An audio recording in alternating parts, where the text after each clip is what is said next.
Let's go. Hello, welcome to Wednesday nights, Wednesday days, Alienate UK live stream. This is actually going to be the last one on a Wednesday. Starting next week, we are doing Encyclopedia of the Unknown. Next week, I forget it every single time. Next week, we're doing it live. Then after that, they're all going to be pre-records. So we're doing a live one, so you get to see what we're actually going to be doing and how it's going to work. And then we're just going to record them and then put them out on a Wednesday. So that's everything.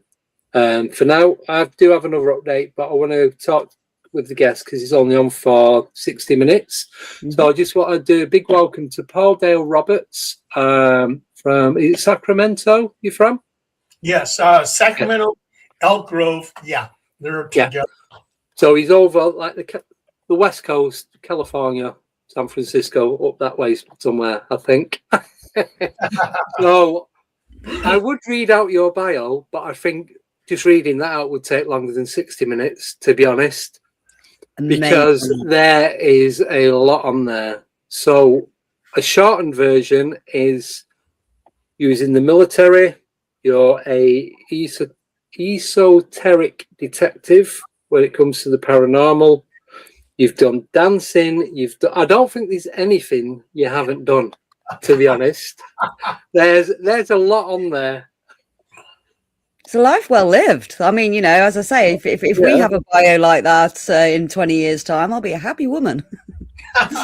Well, you know, I'm hecka old. So, I managed to do a lot of crazy things. So, and here I am. So how did you get started then? How did you get started in the paranormal? What sparked it for you? Well, I lived on a street called Effie Street in Fresno, California. Oh, everything was centered on me. I mean, that house was just totally haunted. I was actually, as a small child, thrown into a heater by this entity. I was looking out the bedroom window, and I can hear a woman's voice, which sounded like my mother, saying, "Come here." And she was trying to entice me to go into the orange grove. And I almost did it, but then I saw my mother in the kitchen. I said, wait a minute, you know, this thing is mimicking my mother. So, and the craziest thing that happened was this thing that looked like a black tea kettle. And it was rolling down the sidewalk, comes up to my window. The window opens halfway. This tea kettle thing floats up, and the snout engulfs me with some type of mist. I start hacking and coughing. My mother comes in thinking she's giving me cough syrup. Instead, she was giving me poison. Yeah. Ooh. So, here I was. Throwing up this poison. Yeah, and it had the skull bones on it. Yeah, it was like, wow. And then I would see like these flying. It had wings and devilish faces and everything else. It was horrible. I went through hell. And so Jesus. After we moved out of there, I kept on thinking, I said, was that childhood nightmares or was that real? So I started reading all kinds of books on the paranormal. I was reading books by Brad Steiger. Later on in my life, I wrote this big old thing about Brad Steiger. Brad Steiger contacts me. I said, oh my God, you're my childhood idol. You know, and I was reading him, and I was reading, I got into Ancient Aliens with Chariots of the Gods. Yes. Yeah, and Eric von Däniken. I've got that. The whole thing, yeah. And, I got into intelligence too, and I'll tell you about that in a minute. Oh, yes, please. Yes. My word. Oh, I mean, what an experience to have at an early age. How was your mom giving you poison? Was it? She was half asleep. Ah, right, got you. giving me cough syrup, when in turn she was giving me poison. Wow. Jeez. You got to wonder, I know it sounds a bit weird, but you got to wonder if that was the intention of this thing, this clinic, this, if you had a greater purpose in life, because as I say, looking at your bio, if you had some sort of greater purpose in life, if it was trying to stop that from happening almost. Yeah. I think it was trying to take me out. Yeah. Because we talk about manifestation and us creating these golems and what have you. Why can that not do the same with us? Why can that not manifest us to do things that, like glimmering? Is it? I always get it wrong. Glimmer, like what vampires do when they look like something else. Yeah. No, when they control your mind and they get you to do it, like the power of persuasion. Jedi mind tricks. Yeah, exactly. So what's not stopping the paranormal from doing that to us? Making us think we're doing one thing, but we're doing something totally different. Yeah. Just a thought. Yeah, it was like it was a very confusing moment in my life because I didn't know if I experienced something that was real or it was just something that I dreamed up. So, and I started reading all these books, just trying to learn about something about the paranormal. And I never knew I was going to be a paranormal investigator. But my path led me down that way. Yeah. It's weird, isn't it? It's a lot of us that, apart from the whole poisoning thing, we've got the same sort of origin stories. It started in our childhood. It sparked something in us. We've researched, and then in later life we've gone on to investigate. And so it seems to be a pattern, isn't it? That a lot of us go through that end up in this field or this kind of work. Yes. Mm-hmm. Yeah. That's what made me. And when I was living in Monterey, California, at Monterey Bay, people sometimes they hear humming, and sometimes they see UFOs coming out of the water or going into the water. If they go into the water, they become underwater submerged objects. Yes. So when I got into the Army, well, from 73 to 76, I was a military policeman, and I was stationed in Germany. I had a 3-year break in which I became a dancer. You guys probably see. Yes. Yeah. But I'm impressed. I want to see your moves. Yeah. When disco died in 1979, I said, oh, man. And I saw this Army recruiter, and I said, well, I used to be in the Army, and I started talking to his recruiter, and I said, hey, what is it that these military intelligence guys do? And before I knew it, I was signing on the dotted line again and going back into the Army. And this time I was going military intelligence. Wow. So I was a 97 Bravo intelligence analyst, and I was with the Photo Interpretation Center in Korea. And I worked with image interpreters, which they look at hot rolls. And hot rolls are film from reconnaissance aircraft or reconnaissance satellites. And they're looking for threats from North Korea and Red China. Well, I had a top secret SBI clearance, which is Special Background Investigation. Wow. And on one particular day, 6 photographs came in. And these 6 photographs were from our reconnaissance satellites. And on each picture was a picture of a UFO or UAP, what we call it now. Yeah. And the 6 photographs were of a globe, a cube, a triangle, a boomerang, a disc, and something that looked like ball lightning. Wow. And these pictures were part of a bigger picture. They were part of a video that was taken by the satellites. And on the back of each photograph, it said intelligent movement. So at that point in time, I knew that our military, even though that Project Blue Book closed down in 1969, our military was still investigating UFOs. Yeah. And each photograph said intelligent movement. That means these things had some type of intelligence control. And I swear, if I could go back in time, I would probably try to make copies of those pictures. You know? Yeah. If I were to steal those pictures or make copies of them, I would be in prison right now. I'd be at Leavenworth. Yeah. So the only thing I had to do with the pictures was to give it a number.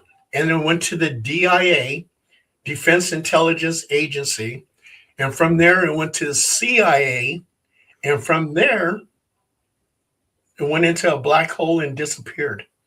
Wow. So, but I can tell you, 1981, that the military, our military, was investigating UFOs. And what's kind of also too interesting is about 6 months later, 2 photographs came in. Had nothing to do with UFOs. But on the back of it, it had POW question mark. 1982, it showed somebody that looked like it was an American being escorted by Vietnamese. And they were a POW in 1982 in Vietnam. What? Yes. Yep. So the UFOs and the POW. What the? So it 1982. My head's just gone. This doesn't. Yeah, that's well after the Vietnam War. Well. I mean, that ended in the 70s. Yeah, about 10 years after. You know? Yeah. Is it 71, 72 it ended? Yeah. 1973, I went into the service. I went into the Army. Yeah. The Vietnam War was ending in 1973. I'm a Vietnam era vet. Yeah. Because I knew. Yeah. I was born in 73, so I knew it was roughly around the time, because I was born at the beginning of 73. So I knew it was roughly, that's why I thought it was 71, 72, just before I was born. But, wow. So 10 years, how, was there a time slip or something? Did someone go somewhere and, you know, like you hear of these super soldiers, like the 20 and back, they go and they do these space trekking, I suppose, and then they come back, and then was he not a POW?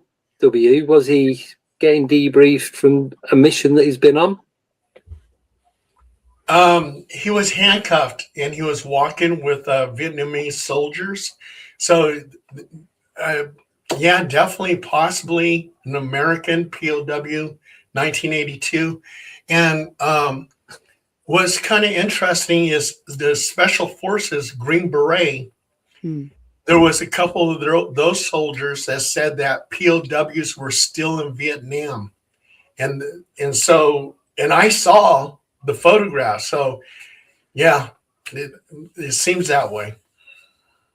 Wow. I hope at some point they were released. I hope they made it home, you know. Well, it makes you think, how many more could there still be more out there? Yeah, and it's only died out there. What happened to not leaving a man behind? Yeah, but there's so much going. 50 years ago, if they was like 1920, they could still be alive. They could still be out there. Oh yeah! Wow! Well, I have to tell you guys too. You guys all heard of the Men in Black, right? Yeah. Yes. Right. Well, when I was with military intelligence, right, we also too had black suits. And if we did something that was out in the field, we had to wear the black suits. We couldn't display our insignia Yeah. that we're military intelligence. Yeah. So when we went to the 38th parallel, and there's a conference table where North Korea and South Korea talk. Yeah. If you walk around the conference table, you're in North Korea. And we were wearing black suits. And so the North Koreans couldn't tell what we were. But if you look at it, we were like the men in black. You're a walking, talking man in black. Yeah. So you started that. Yeah. It was you guys that started that off. And there was a funny thing that happened. Okay, as I was going around the conference table, right, the captain, our captain, was telling us, he says, don't touch the North Korean side of the table. You know, you can cause an international incident. Don't look at the North Korean soldiers. Don't touch the table, nothing. Okay, so I have my camera and we're going around the table to the North Korean side. And I put my camera down just for a second on the North Korean side. And the captain's eyes got like this big. And he goes, Roberts, get that camera off the table. I'm gonna, you know? Wow. I almost thought it was an international incident. Well, as I say, it might not have ended in 73 at that point. So Yeah. this UFO that obviously they had these 6 photographs of, was it one UFO and it was morphing, or was it multiple craft? It was a different type of craft. You had 6 photographs, 6 different type of UFOs, and they were globe, cube, triangle, boomerang, disc, and something that looked like ball lightning. Wow. Mm. Wow. And when I went to Skinwalker Ranch, Oh yeah. I actually saw ball lightning. That was the first time I ever saw something like that. It was just like a heavy, heavy thunderstorm. And it seemed like the clouds were kind of opening up. And there was just this static light, and it just shot down to the ground and just exploded into sparks. Wow. So yeah, that was happening at Skinwalker Ranch. And then we heard this like crazy screech. The rain was hitting so hard, and I thought I recorded the screech, but all you could hear was the pitter patter of the rain. Mm. The next day, one of my investigators who came with me had pneumonia. So we were supposed to stay up there about 5 days, but I had to immediately take her back from Utah to California, get her to see a doctor. She was very, very sick. Oh, bless her. Bless her. I mean, was this when this was Bruce Bigelow had control of the ranch, or was this much more recently? This happened in, what year was that? 2008. 2008. So yeah, it's still been under that. Still had it. Yeah, he still had it. Because he got it in the mid 94, 95, something like thereabouts. And then Thingy, is it Fugel or whatever he's called? Brandon Fugel, yeah. Love to go just give it. So what kind of, apart from your friend obviously needing medical attention and the ball lightning, what else did you experience on the ranch? I mean, is it as infamous as they say, or is it just been hyped, or, you know, is actual high strangeness going? I know the Uinta Basin is synonymous for it, but is it as prolific as they say on the ranch? Oh yeah, I mean, just for it to have ball lightning and to witness something like that, there's something going on with the atmosphere over Skinwalker Ranch. Yeah. The only thing I experienced, well, with that thunderstorm, we set up the tent. I was falling in the mud all the time. It was horrible. It was a terrible storm. And for the ball lightning to see something like that, was spectacular. So there's definitely something going on over there. I wish I had more time to actually investigated. Yeah. I doubt if I can get there now because History Channel's over there now with Secrets of Skinwalker Ranch. Yeah. So, Yeah. Yeah, but they're always looking for great researchers, and they're always looking for people who've experienced things. So, give Travis or Brandon Fugler an email, and you never know, you might be. But if you do, let us know, and we'll come with you. Yeah. I got contacted by Expedition X. Oh and yeah, I got contacted by Ancient Aliens. So, Yeah. like, if you look at my IMDb, they credit me as a location scout for Ancient Aliens because I gave them information about Mount Shasta. yes, And Yes. Expedition X, I gave them information about Belize.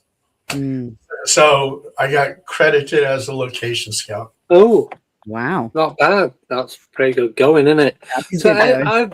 have you ever been to? Is it Bradshaw Ranch or Stardust Ranch? No. I Have would you- love to. I've been to Sedonia, Mm. which is close to it. Yeah. Yeah, but not Bradshaw Ranch. No.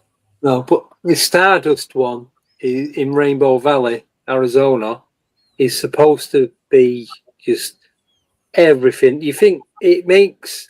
I'm not saying there's nothing going on at Skinwalker, but it makes Skinwalker look like a kid's playground in comparison to everything that's going on there. Just listen, just from when the family that are living there now, when they bought it, I can't remember when it was, up till the guy who owned it, Robert, he died a couple of years ago. And because I wanted to get him on the show, and I've been chatting to his wife, I think she's called Margaret. Barbara. Anyway, I can't remember her name, sorry. And I was chatting to her and she's saying that he went well and what have you, and then she let me know that he died. I'm like, oh my God. And yeah. But if you listen to any of the podcasts, read the book, just anything, the amount of stuff that goes on there, it's like that's where you want to go. You just want to move onto the ranch, and it's there was a container unit at the back, and they opened it up one day, and there was, I think it's 30 bulls or 30 cows stood on top of each other, What? which is probably more than 30. There's just stood inside this container unit, and they opened it up and they stood on top of each other like that. And then they had a couple of Rottweilers, I think it was, or Dobermans. Anyway, the thingy, usual suspect guard dogs. Yeah. And they'd come out because they'd heard him, but then they'd stop making noise, and they'd gone out looking for him, couldn't find him. I think it was the next day they went out. They was completely flat, like literally pancakes. But there's no blood, there's no bone, there's no residue from anything. Just two or three completely flat dogs. I'm definitely not moving there. Madness. So yeah. I mean, is it something? I mean, you get these areas of high strangeness, don't you? Like, Skinwalker. I mean, here we've got like Rendlesham, we've got Wiltshire, we've got, places like that. I mean, have you ever come across in your military days of areas in different parts of the world that are like this? Yeah, I mean, I've actually been to a lot of countries and territories. When I went to Thailand, I went to the bridge over River Kwai Yeah. in Thailand, and you can feel in the atmosphere how depressing it was because you're dealing with torture, you're dealing with murder. I mean, even like Tower of London. Yeah. Look how, I mean, that place too, you can feel it. I mean, those things were happening there. Yeah, you have different levels of the paranormal. So like Tower of London, the bridge over River Kwai and stuff like that, you have a ghostly realm of things happening. And some of it is just very, very depressing. Yeah. And then you have your ley lines, you have your UFO hotspots, Stonehenge. I mean, cross circles around there. I mean, you guys got it. I mean, you guys are lucky. I mean, England, you got all kinds of stuff going on. All the cross. We don't get a bunch of cross circles like that. I think the only cross circle we had was one down in Fairfield. That was an hour and a half away. And the farmer wouldn't let us out there. No, they don't over here these days any much more, to be fair. They cut them out. So why do you think we get different types of phenomena in different parts of the world? Do you think it could be a culture thing, or is it the energy that's related to that land? I think with the Tower of London and Bridge over River Kwai, that's trauma imprinting, isn't it? That's residual energy. Yeah. It's that heavy. Yeah, because of all the people that basically slaughtered. Really? Yeah. Want for a better word, but I mean, like with the crop circles in Wiltshire, because you don't get them up in the north of England. I've not heard of any up in Scotland or Wales or like Norfolk, Suffolk, anywhere around there. You don't hear of crop circles in that area. They just seem to be in the southwest. I'm not saying it is. They probably are in other places, but it's whether they get reported or not. That's it. And if there's no one there to see them, you're not going to know, are you? No. But as well, it's like, so for Paul, why do you think these different types of phenomena happening in different parts? Because obviously you're saying you've well travelled in that, so you've seen lots of different places and you've experienced these places when you've been there. Do you feel different types of energy, or what's going on? Yeah. Like me, I'm not a psychic or anything, so I don't feel anything. Right. Yeah. And I'm not sensitive. The only time I'm sensitive is somebody calls me a bad name. But yeah. Like I went to Mount Shasta, and Mount Shasta is a dormant volcano. Yes. And there's UFOs seen all the time going in and out of Mount Shasta. And I think it's like a gas station. It's where they can power up. And somehow you have ley lines that are connected from Mount Shasta to go to different points, probably goes to Skinwalker Ranch and everything else. And on those ley lines, they could probably, these UFOs, UAPs, get energized. When I went to Mount Shasta, I mean, you had all types of paranormal phenomena over there. The Native American Indians, they got into battles with pioneers out there. So and they would leave the bodies just on the ground. And so you had a slaughter of people. So you have a lot of ghostly activity. Yeah. When we did an investigation over there, there's a lot of sightings of Bigfoot and a lot of sightings of UFOs. And there's been hunters. I used to work for the California Department of Fish and Wildlife. I'm retired from that now. And I talked to a lot of hunters, a lot of falconers, a lot of people who did scientific collecting. And they said that they have witnessed Bigfoot out there, or they've seen UFOs. And a couple of hunters, which is kind of interesting, they said that they saw Bigfoot working alongside some aliens, some grays. Wow. And that's kind of interesting. Yeah. And then one hunter told me that his uncle back in 1964 saw a Bigfoot, shot at the Bigfoot, and it blew up into sparks. Well, that tells me that Bigfoot can probably go from matter to energy and energy to matter. Yeah. E equals MC squared. What Einstein said, that energy can be transformed to matter, matter to energy. And that means Bigfoot is most likely an interdimensional being. It can go from its reality to our reality. And that's why Yeah. the disappearance people reporting portals, they're there 1 minute, they're gone the next. And The one footprint.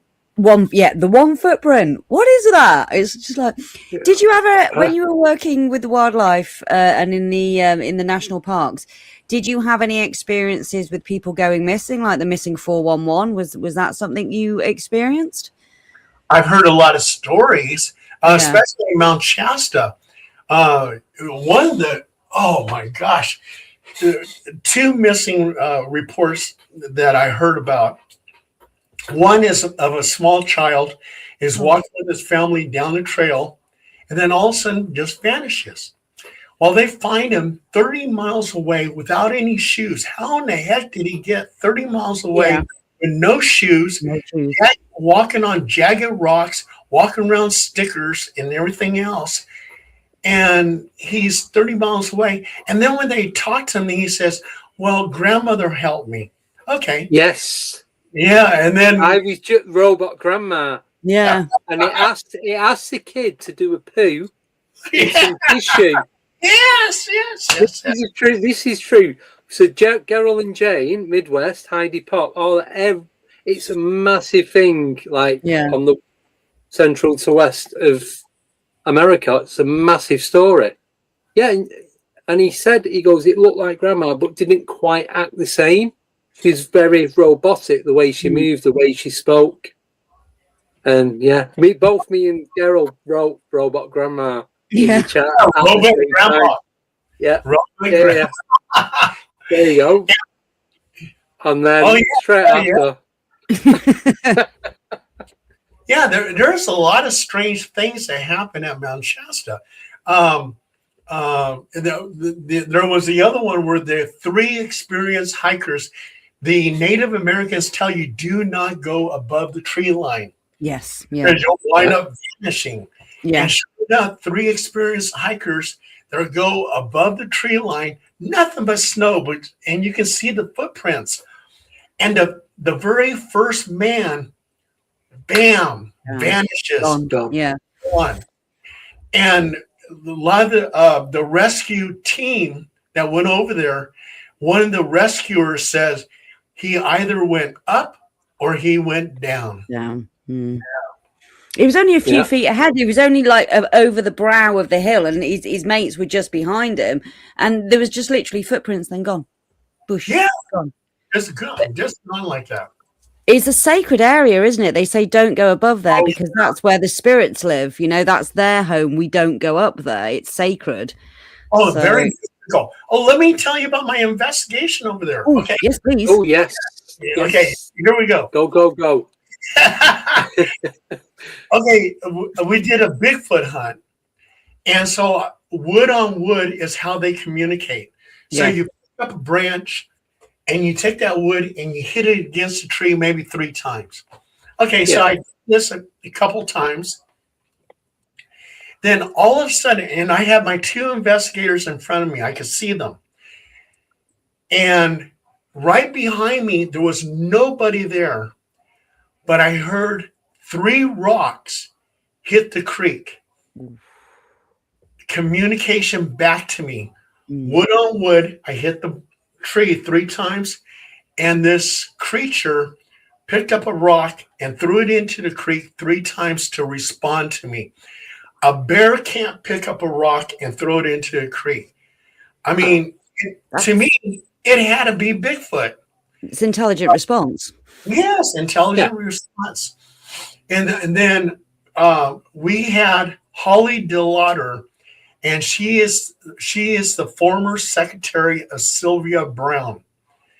And you guys probably know Sylvia Brown. She was like a celebrity psychic.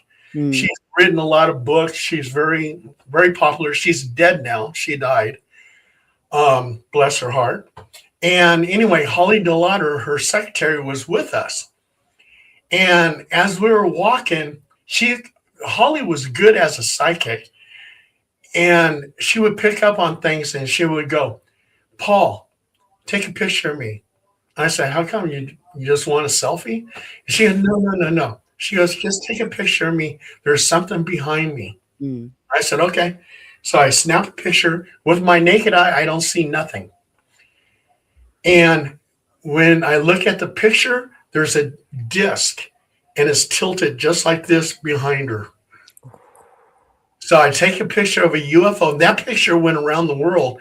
It got published in a book over there, Mount Shasta book. And so we got this evidence behind. She detected that UFO behind her. So that was our investigation over there, and it turned out to be very good. Wow. It was nice. Wow. That is amazing. That is absolutely phenomenal. Because, as I say, I mean, half the time, you can actually feel them and they're about, but you can't see them. So you got to wonder sometimes, are they cloaked? Do they only show themselves when they want to show themselves? These balls in the light in the sky and these UFOs and things like that. And it's also as well with the infrared as well, isn't it? With those glasses that they had in Vietnam. With the dietine. Diatrite or something, wasn't it? Yeah. With something or other. It's the same kind of coating that they use on Kirlian cameras, isn't it? It's that same thing they put on the lens. So we can see more with that. That's why they scrap them. So it's like, if we tapping into a different spectrum, can we actually see these things more where these psychics, mediums, sensitives, contactees are actually picking them up? That's what they're doing. So it was in Vietnam where they're using these goggles, and they thought it was the men because he'd been smoking that they're tripping out a bit. Either that or the military trees is a bit trippy. Well, and then different people would try them on, and they'd see the same things like chasing the helicopter, these big floating, like the Dementors out of Harry Potter, but bigger. It's like them sort of mad creatures that were chasing them. And everyone was seeing and giving a description of the exact same thing. So they can't all be tripping and seeing the same unless it's a shared hallucination. I know it does happen, but then why would the military and the government scrap that and make them green instead of red? I just want a pair, if there's any on eBay or anything like that. If you get a pair, get me one. We can have an eye each. Yeah. I'll be half an eye, that'd do.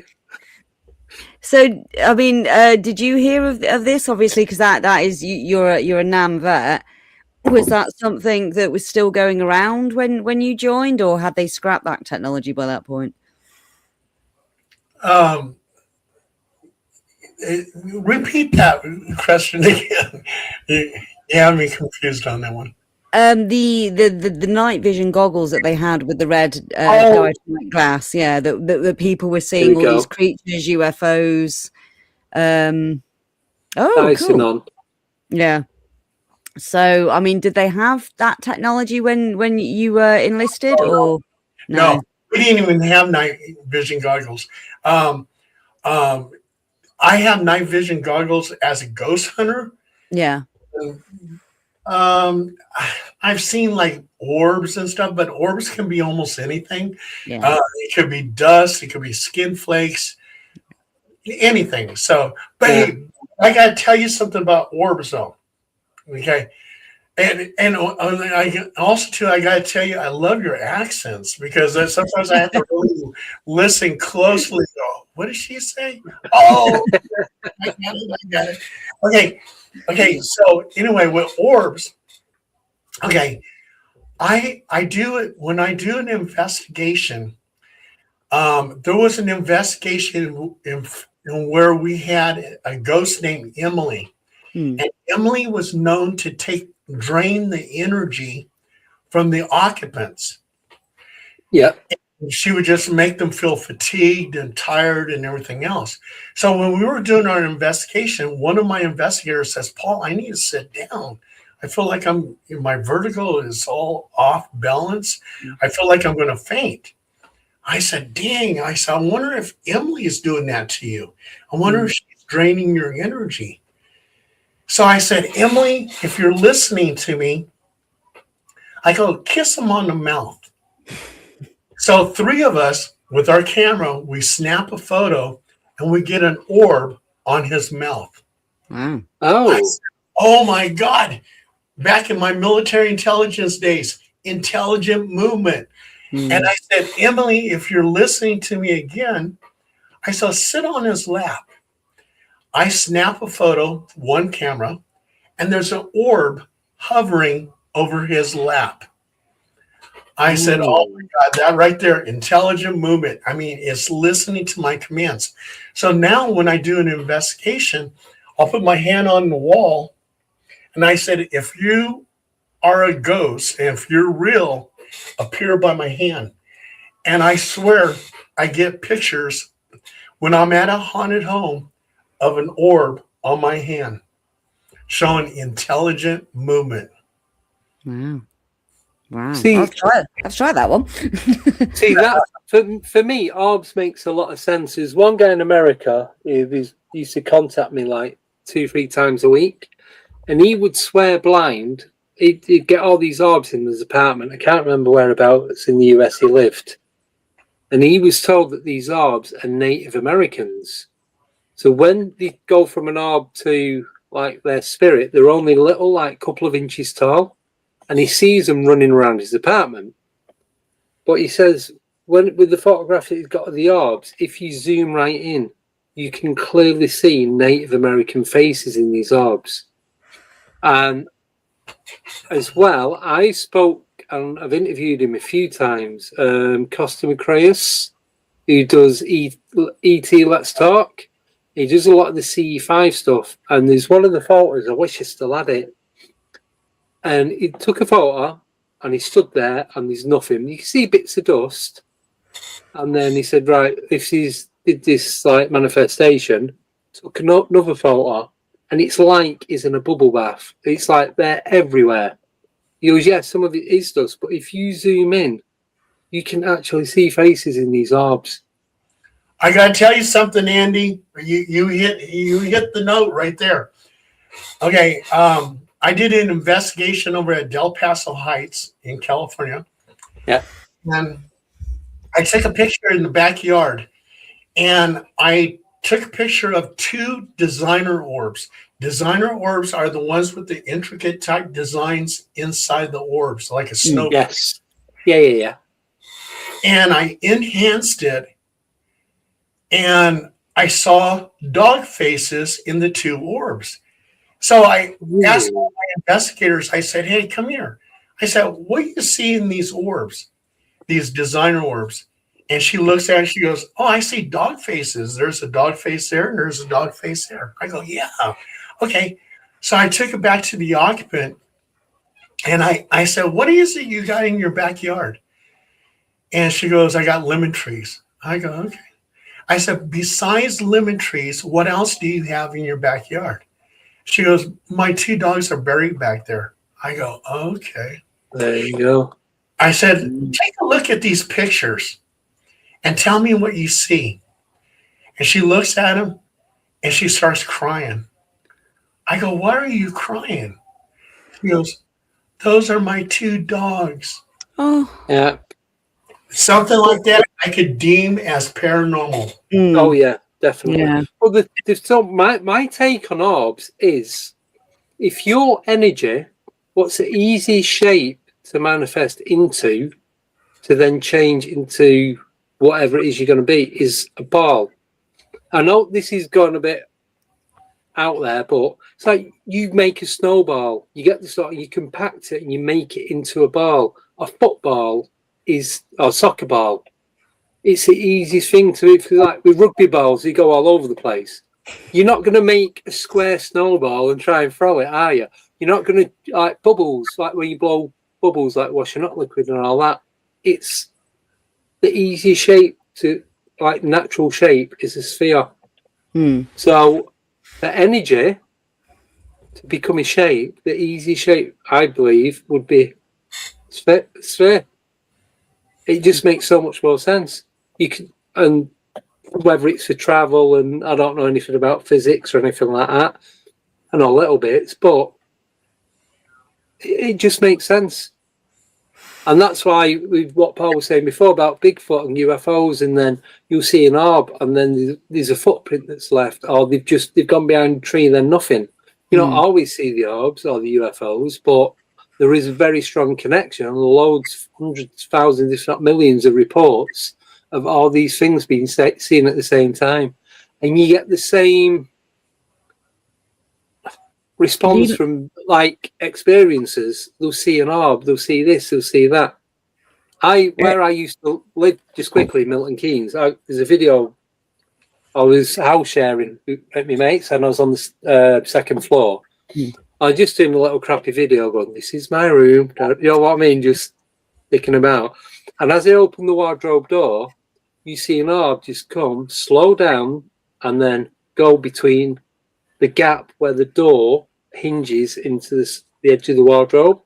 And I sent it to a medium that I know, and she had a look at it. She said, there's a lot of dust particles and that on it. It goes, but there is one, and that's definitely an orb. Just by the way it moves and the colour, it's just completely different to everything else. I've still got it on my phone. I'll see if I can find it. I'll send it you both. See what you think. Displays intelligent movement. Do you think that's why a lot of these UAPs as well? I mean, we see balls of light in the sky. I mean, they're UFOs, UAPs, or they used to be called balls, didn't they? Balls of light. Yeah. Do you think that's why they take on this spherical shape? Is it's easier to move through the atmosphere, or do the maneuvers that obviously our crafts can't do? I think they're like in a sphere, and inside that sphere, they are able to manipulate the time and space continuum. Yes. Yeah, so I mean, they go at this phenomenal rate of speed, and if it was like a human, we were turned to jello. Yeah, but with them, they're protected by this spear, and it's aerodynamic. Yeah, and that's why when we take a golf ball, a tennis ball, a ping pong ball, most sports use a round ball other than rugby and American soccer. But obviously, it's played differently. But when you're kicking, you're hitting cricket, basketball, baseball. It's about just because of how it can move. So it just makes more sense to be that than any other shape. The strength of it as well. If you look at any deep sea submersible, they are in a glass dome. They've got these submarine built around them, but they're in a glass dome because it distributes the pressure. If you impact it on one end, that'll spread right the way through and go through it, and it's more chance of it not being broken and staying in one piece. Interesting. I never thought of it like that before. I've always thought of that. It was first thing apart, and it's I'm sticking with that one. I'm fucking having that. I'll give you a well done on that one, Andy. Thank you. Do you both do paranormal investigations? I do, yes. yeah. Andy does, yeah. Do you guys do a lot of demon cases? I've had one that could be construed as a lower entity being, I don't know if it was a demon or a shadow being, or it wasn't nice. It was malevolent, put it that way. But I mean, you've come across quite a few demonic cases, according to your bio. Yeah, my nickname is the Demon Warrior. Do you guys want to hear one of my worst? Yes.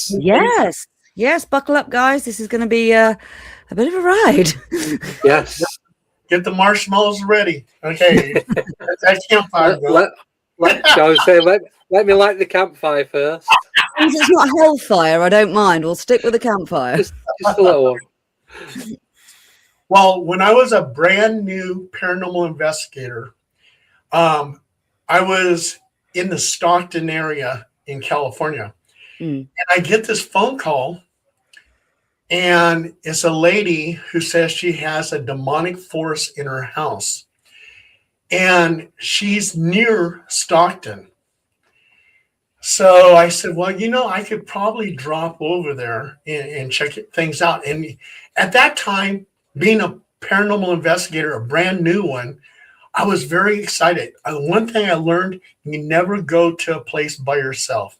Always bring somebody, for safety reasons. So I get to the house. The woman was like a very nice grandmother type woman. She lived with her 30-year-old goddaughter.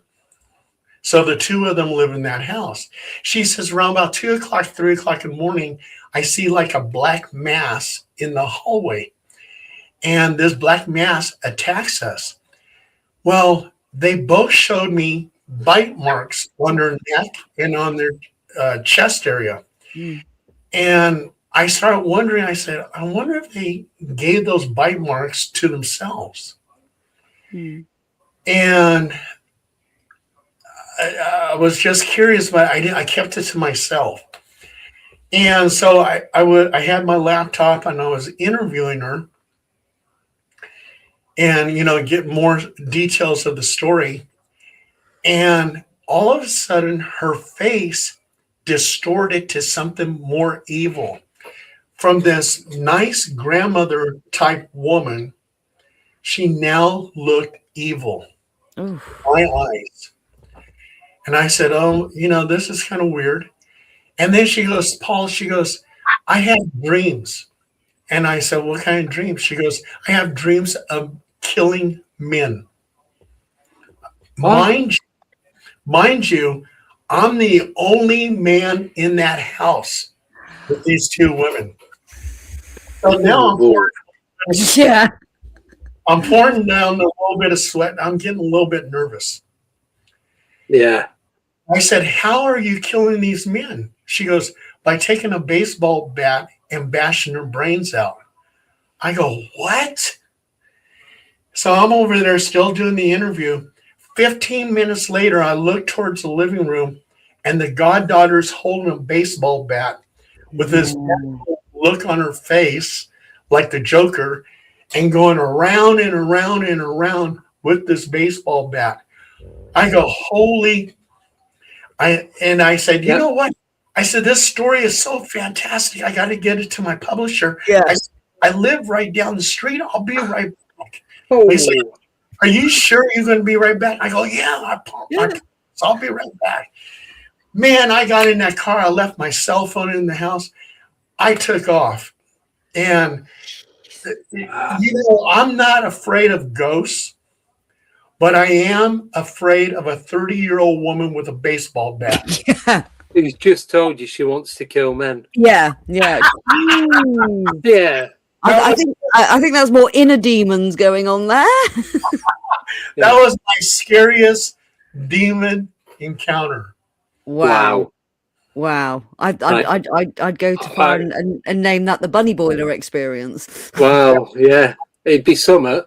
Right, I've actually found that video. I've trimmed it down. It's only 8 seconds long. Can I show you guys, see what you think? Yeah, go for it. Ignore I'd literally just moved in, so it's like the bits that I had that would fit in the car. So We've all been there.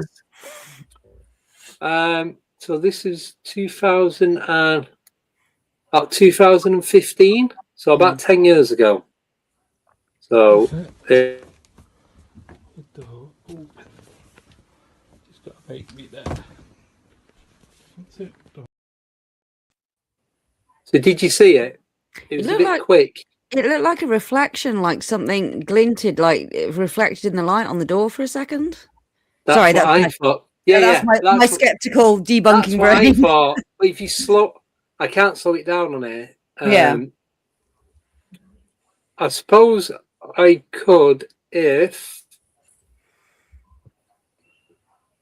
I'll screen share it if that's all right. Yeah. Because, sorry, I won't keep it too long. Right, where is it?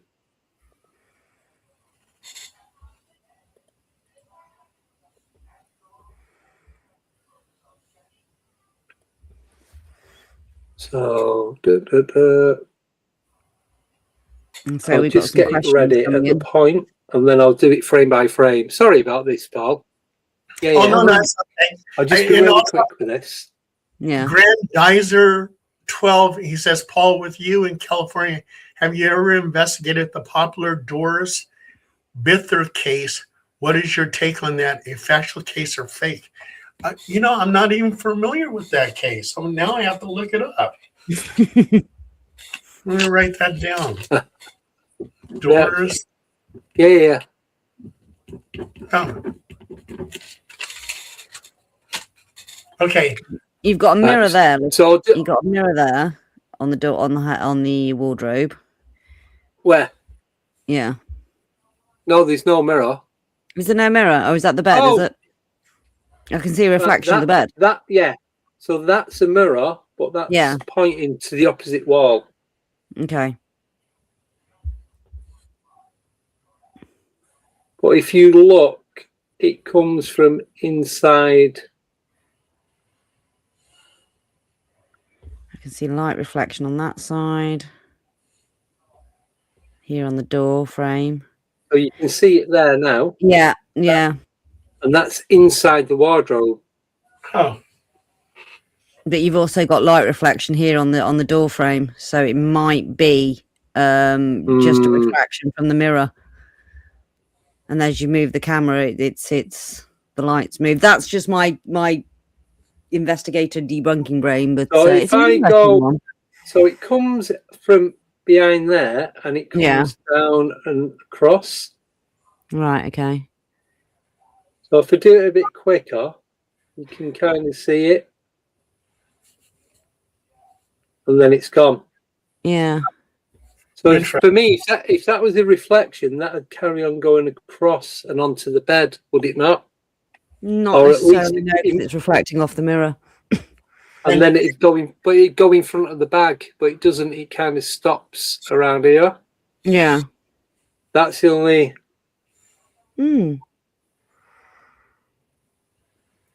It's just that bit there. Because I'm not really moving the camera at that point. I'm just pushing the door open. Yeah. So, anyway, that's interesting. That's very interesting. Interesting, yeah. Yeah. But like I said, I'd sent out to that woman and she said, confirmed that it was. Mm.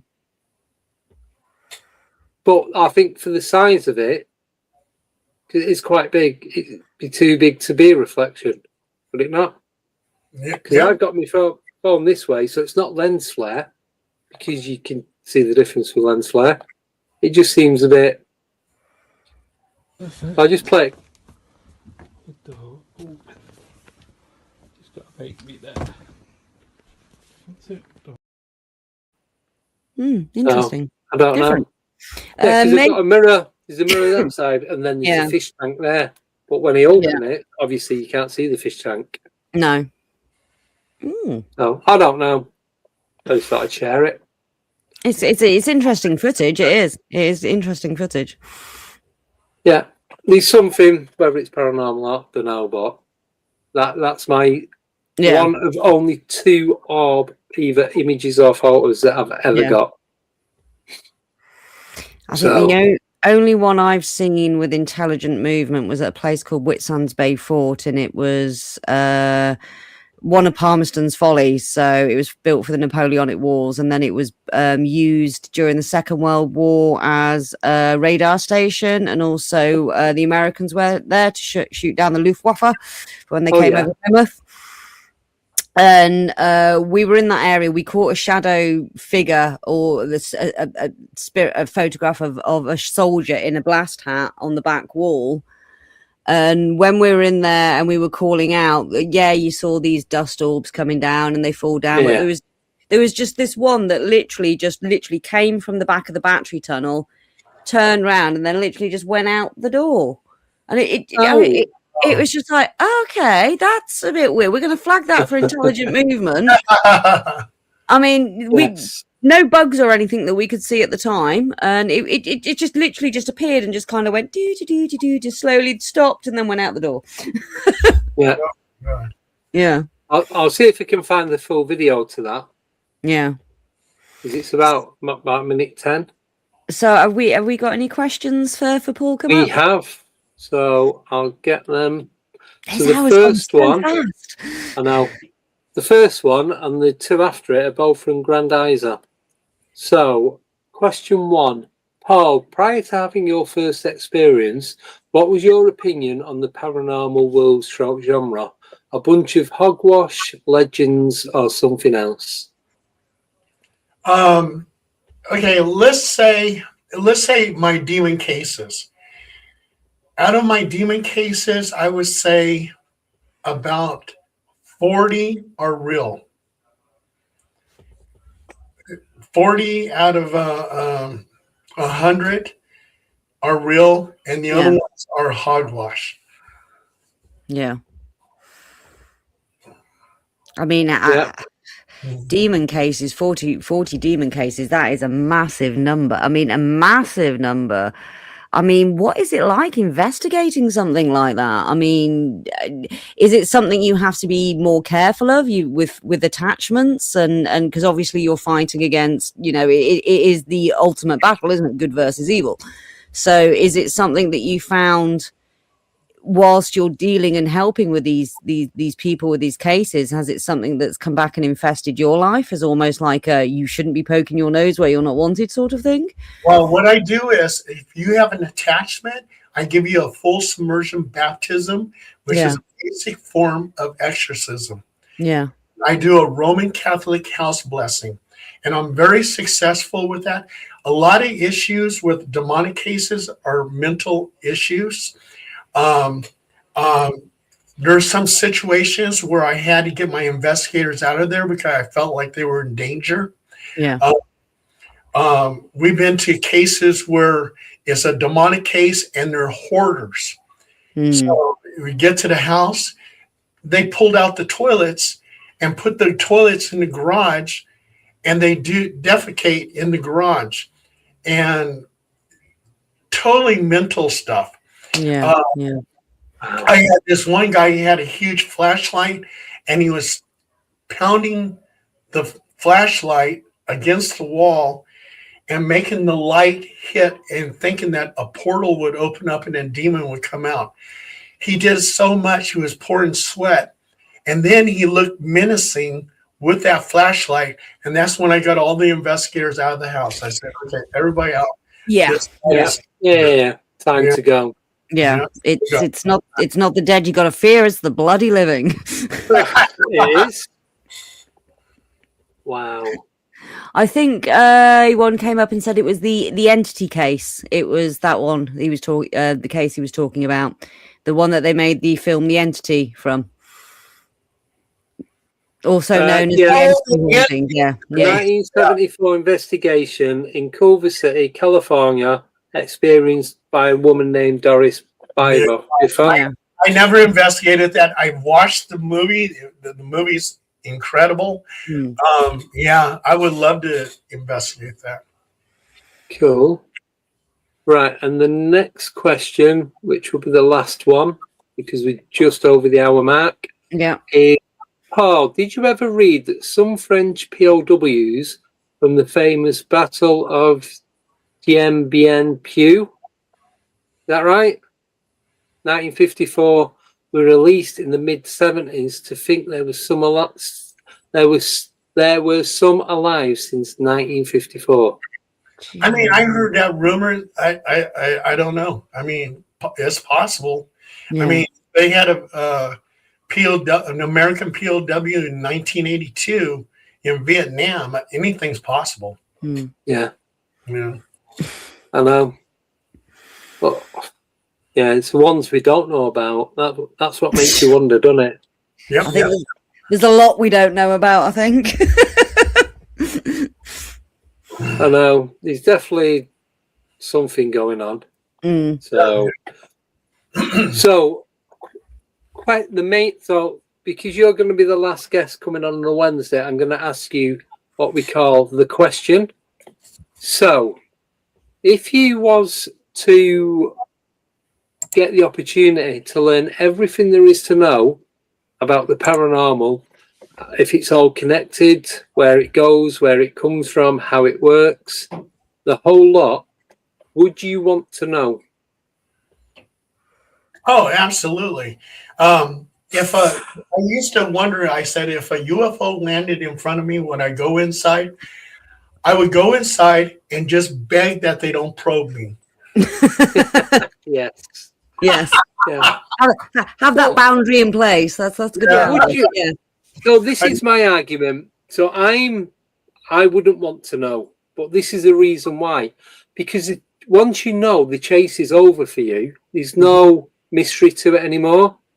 So it's like you go out, you do this paranormal investigating, it kind of like it stops because you go, say, to a derelict house and you contacting the spirits, and you know what they are and who they are before you even get there, and you can debunk. No, I don't mean debunk to say it's not paranormal, but you can debunk the unknown knowledge of what everyone else has, as opposed to everything that you know. So for me, I wouldn't want to know. Half the fun is the chase. Not the chase, the knowledge, the thirst, the striving into the unknown. Is always finding out something new, learning something different, expanding your knowledge. I mean, I love that part of the journey. But if you had all the knowledge and you could still work in this realm and not be in this realm, then I would be happy to spread that knowledge.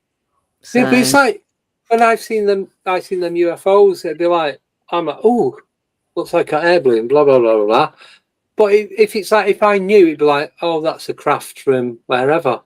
And it wouldn't phase you, it wouldn't bother you. It's just, it's like, oh, that's a Volkswagen Beetle. Or, do you know what I mean? You don't have any interest in it. No, that'd be true. I suppose that's what I'd be scared of. I wouldn't not want to have that excitement anymore. The passion and drive would be gone out of it if you had all the answers. Yeah. That's the only reason that I've got as to why I wouldn't want to know. So we will know one day, but unfortunately, I think due to the fact that we won't be in the fleshy body anymore, we can't actually come back and tell anybody. Well, apparently we can, but no one does it. Well, maybe it's in our contract. We're not allowed. We can't give away the ending. Spoilers. Yeah, that's it. When you pass over, you sign an NDA. Yeah. It's like, damn it. So, anything you'd like to add, Paul, before we wrap this up? All I want to say is thank you so much, Abby and Andy. This was fantastic. I enjoyed so much fun. And I'm easy to find. All you have to do is Google, Bing me, Paul Dale Roberts, and I'll pop up. Or if you want to see some of my books, Paul Dale Roberts books. Yeah, fantastic. Excellent. Well, I've put all the links in the description.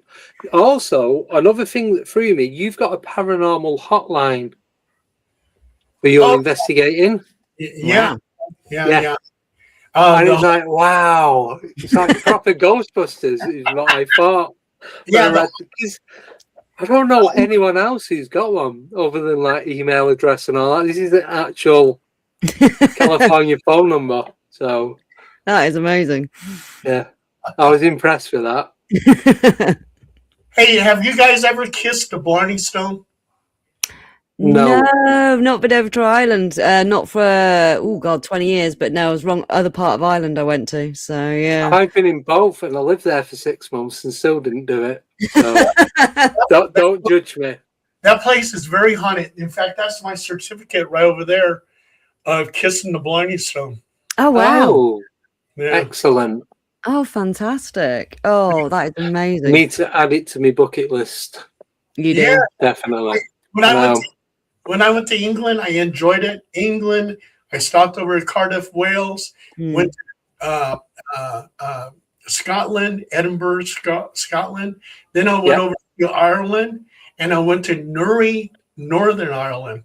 So you guys are so lucky. You got leprechauns over there, and you got elves, UFOs, crop circles, ghosts.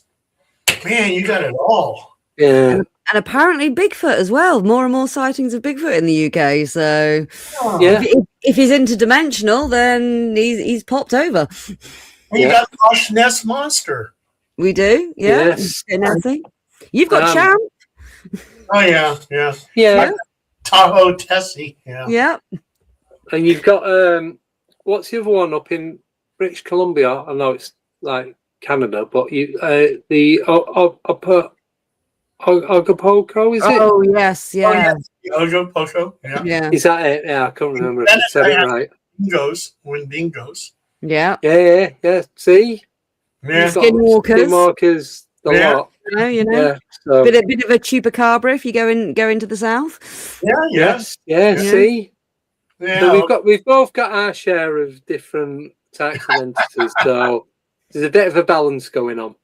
We've just got a lot of rain demons in the UK at the minute. Yeah, in the shape of clouds. Yes. Yeah. So massive thank you, Paul. Thank you so much for coming on. So Yeah, it's been amazing. This is the last show on a Wednesday where we're going to be having a guest on. Like I said earlier, as of next week, well, we're going to do the first one live next week and then nothing then till the new year. Our last one on a Friday is on the 19th of December, but me and Abby are going to be doing the 22nd and the 29th, which are both Mondays, for the UFO files. And then we're back on the 2nd of January for our first Paranormal Pizza panel podcast. Andy Dakotes, or should I say booth now? Yes. Christmas special. Yeah, so on the 22nd, so I'll be... Oh, it's like a version of Bruno. It really is. Oh. So... You totally threw me off my game then. Sorry, cute dog. Carry on. You carry on, Andy. 22nd of December. We've done a poll of myself, Abby. There's 5 of us that have done a drawing of Krampus on the Christmas special. At the moment, they are numbered. So you can vote for your favourite as to which one you want to win. And you will be voting for that picture referring to a number. On the 24th, when the Christmas special goes out at 8:30 p.m. UK time, 3:30 EST, you will then see who's drawn. I won't even call it drawing. I don't know what it was, but you will then see who's drawn what, and you'll be able to put a name to that picture. So then you'll find out who. You'll be able to work out then who the winner is. And then when we come back on the 2nd, Friday the 2nd, we will then announce who the winner is, because we've got votes on YouTube, votes on Instagram, and votes on Facebook. So we need to get all 3 together, add them up, and then go from there. And you want me to do that video tomorrow down by the lights so you can do the poll? Yes, which please. I will do this week. I will brave the cold and do. Also, as well, I think I'm going to eat my words on Liam's Bumblebee Krampus. I think so I'm going to eat my words on that one. His practice one that he showed us. Oh yeah. Yeah. I'm saying nothing. Yeah. Granddad's with 12, he said I've bumped him off from being a guest on a Wednesday, but you can come on a Friday, because Friday is open to pretty much everyone and everything. Other than when we're doing the Paranormal Pizza. Hey, you guys, I'm going to have to take off. I got this other appointment. I got to do no worries. Yeah, thank you so much for coming on, Paul, and we'd love to have you on again. Brilliant. Yeah, definitely. Excellent. I'll speak to you soon, Paul. Okay, thank you so much. Yes. See you soon. Bye-bye. Right, wow. So many cool stories. Amazing. An hour's just not enough. I know. We are going to be having people coming on a Friday. So if you are a regular in the chat, you can come on. If we've met either myself, Nicole, or Abby in person, you can come on. If you're a friend of the show and you've been on before and it's just, the chemistry and the dynamics are there, you can come on. It's going to be invite only as of this moment in time. So as of next Wednesday, that's where it starts to change into the new format. We've already started it with the UFO files, but I want everything to kick in so it's all up and running, ready for the new year. Yes, yeah. So we've got back on Friday with Michelle Gray from Texas. Then Michelle Liddell is on Monday on the 15th on the UFO files. On a week today, me and Nicole are doing Encyclopedia of the Unknown, doing a live version. Then we've got Gwendolyn Purcell on the 19th, and that's our last Friday stream before Christmas. We'll be back on the 22nd doing the UFO files, myself and Abby, maybe Nicole if she can get off work. Yeah. 24th, 8:30 our time. Yeah. She's still sat in traffic. 24th, yeah.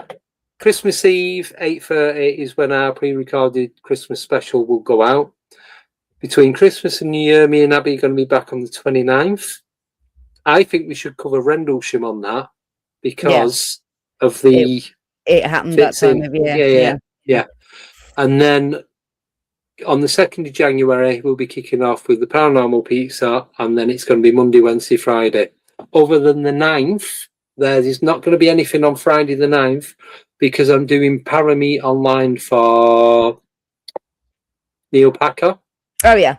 So I'm going to be on that. The time that I'm on is the time that I'll be doing this. So obviously I can't do both at the same time. So from the 12th of January onwards, it's just going to be the new format, and that's it. So you might have to write these down for me. That's just a lot of information to take.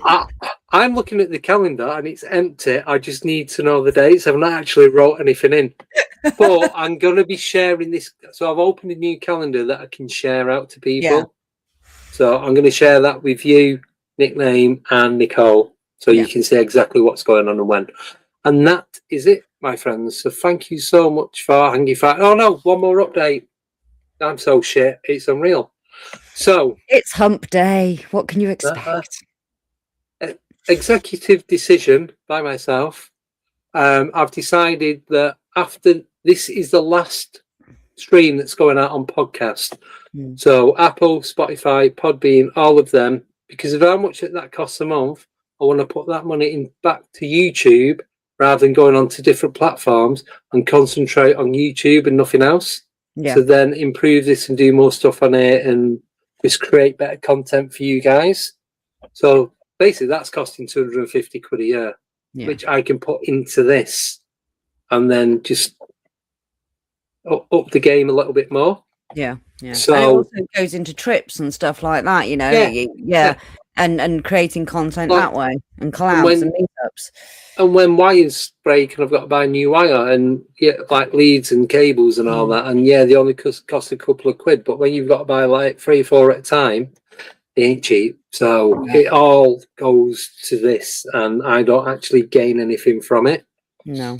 So thank you, everyone who has listened on podcasts, whether it's Apple, Spotify, Podbean, whatever podcast player.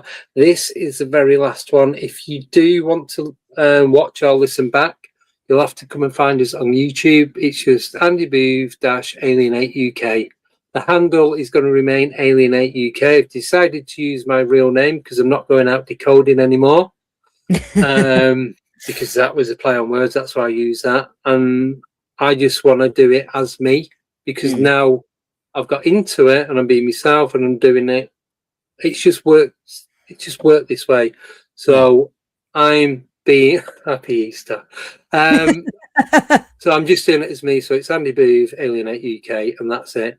And the one where I did the Just Mates, that's going to go out on a Saturday at 8:30. They're going to be pre-recorded as well. So rather than going to different channels, looking here, there and everywhere, not being able to find it for whatever reason, I'm going to treat this channel like a network, and then each playlist is actually a podcast, so it's easier to search on. If it's something you don't want to watch, you don't have to, and you can just go to whatever playlist or podcast and find it directly on YouTube. And that is definitely it. And I've wrote all this down and put it on post-it notes right in front of me. So this is going to go out, and the last day for the podcast, it's getting deleted on the 15th. So that's next Monday. So you've got 5 days to listen to anything back, but you can find everything and much more on the YouTube channel, where there's nearly 700 videos. So knock yourself out and enjoy. Yes. So that's it. Enjoy. If you haven't watched this week's UFO files, go back and watch Mondays, where we had an amazing guest, Martin Hicks, and talked about a very, very little known but amazing case of 1,000 shadow bands. Shadow band. It has been. Honestly, you look at my metrics. That has been massively freaking curtailed. But It yeah, has. the Cyprus event, 1,400 commandos. It's just mind blowing. It is. So yeah, thank you everyone who's listening on podcast. Please do continue to support through YouTube, Patreon. Don't have PayPal anymore. Long story. If you do want to donate, I'm going to do it through SumUp. I just need to create the links to put them on. It's just easier, and PayPal's doing me head in. So Yeah. don't even get me started on that. So yeah, thank you everyone for listening on podcast. You can just listen on YouTube. You don't have to watch. That's it. So thank you everyone. We'll see you on Friday, where it should be myself, Abby, Nicole, Michelle, possibly another person, not sure yet. We'll soon find out when it comes down to Friday. So happy Easter, happy New Year, happy Whit Sunday, happy 4th of July and everything else. And thank you to Darren and Gerald for doing the moderating. Really do appreciate it. So see you all soon. Take care and enjoy the rest of your week.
Goodbye.